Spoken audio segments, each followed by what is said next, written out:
wasiir ku-xigeenka wasaaradda caafimaadka ee dowlad goboleedka koonfur galbeed mudane Cusmaan Abdi Muuse iyo wafdi isugu hogaamiyay geeka booqasho iyo onka korgalayeen yaka deereyn xarumo caafimaad sida waajibaad shaqo oo gudahayaan guud ahaan xarumo caafimaadka ee ku howlgala gudaha degmada Xudur wasiirka oo booqashadiisan ka horeeyay Kadeeri tiimka shaqeeya ee kaamka Dhursheyn Shabeelle oo markaas howlo caafimaad leen ku hay dadka degan kaamkaas iyo dadkii dariska lahaayba wasiir Cusmaan hindhey sida adeega caafimaadka lindeersiyaha ay bulshada ka dhaqanka gobolka Bakool gaar ahaan degmada Xudur intaas ku dib wasiirkii oo wafdigay iyo deereyn xarunta hay'adda soosiyada ku deganta degmada Xudur oo soo waana barbari sida howlo shaqo iyo ku socdaan baaritaanka ka suubi daawada ka jarta baqaarka daawada ee soosa warbixin ku dhageysaday qaar ku mid ah umursooyinka ku shaqeeya heedogasay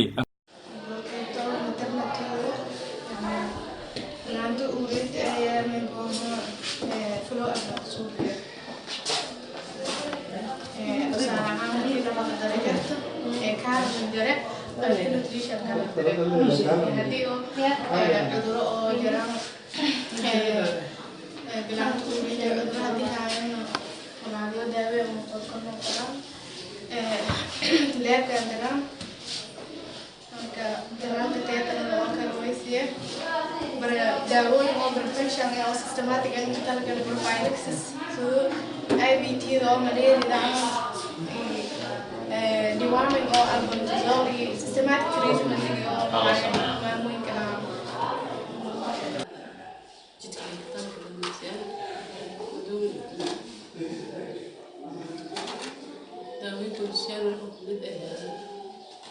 first visit will be report of social iron super visit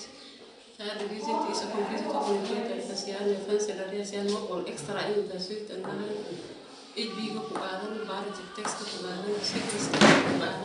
ka dambeyn u soo booqday qaybta la kala dheeriyo ciyaalka ee hay'adda soosa booqashooyinka xiraabto oo eed an badanayeen yanka dambeeyna wasiirkii oo wafdigay waybayo deerina isbitaalka weyn ee degmada Xudur oo warbixinay shilgadiisan isugu dhageysaday dhaqaatiirtii oo howlwadeenada isbitaalka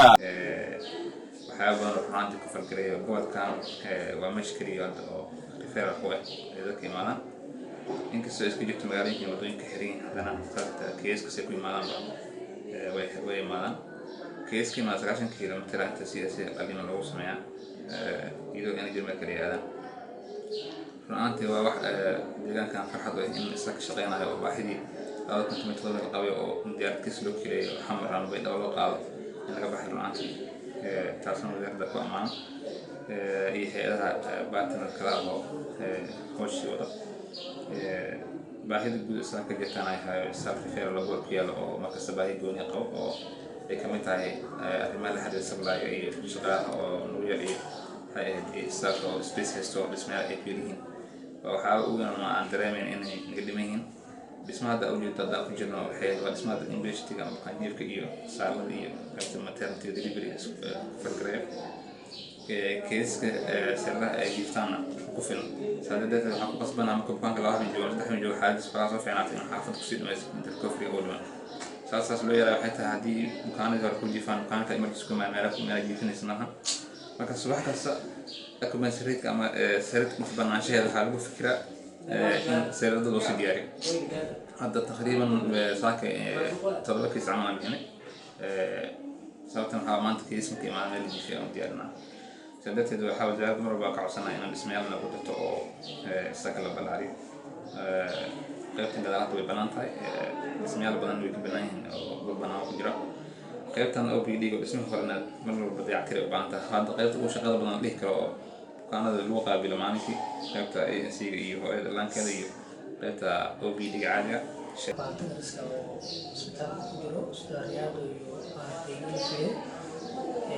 يقول بيشبه لكن أنا بهنا هذا كله إن سبلا يسرتيك أفر بروبلم هو ينتقل منها كو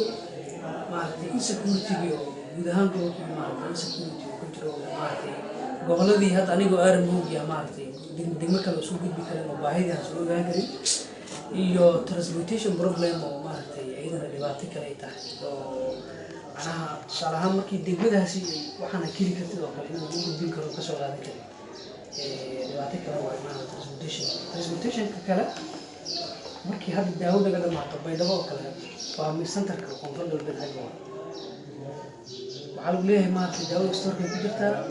kaal qaado marka adiga running cost dhamaysatid isbitaalka hadda ko running cost amala running cost lamale eedihii la rabay inay meesha keenaan ayagoo reliable cost internal cost budgetkooda ugu jirtaan maaragtay ma keenaan inta badan wayna soo daayaan hadday keenaan dhegaysashada warbixinta kudib iyo wasiirka qolqol ambogode waaxda bukaan jiifka ee isbitaalka oo iyada kumidata SC-ga hay-adda ACF oo ka dhex taala gudaha isbitaalka booqashadii dheerayti kudib wasiirka yaan warami warbaahinta koonfur galbeed shaqaad wanaagsan ka socotay ilaa haddana shaqada way socotaa sababta aan soo booqanaynayna waxay ahayd inaan ogaano shaqada jirto heerka ay marayso anagoo marka hore warbixinteeda helno haddana in aan imaano aan aragno sida shaqada ay u socoto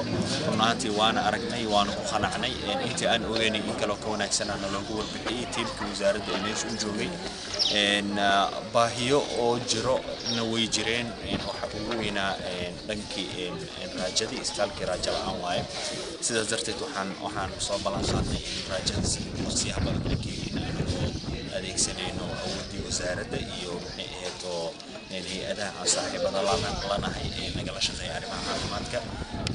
sidoo kale baahiyaha kale ka jiray waxaa ka mid ahaa in misaaladii wax yar ay u baahan tahay dayactir yar ayadana horaa loogu wada hadlay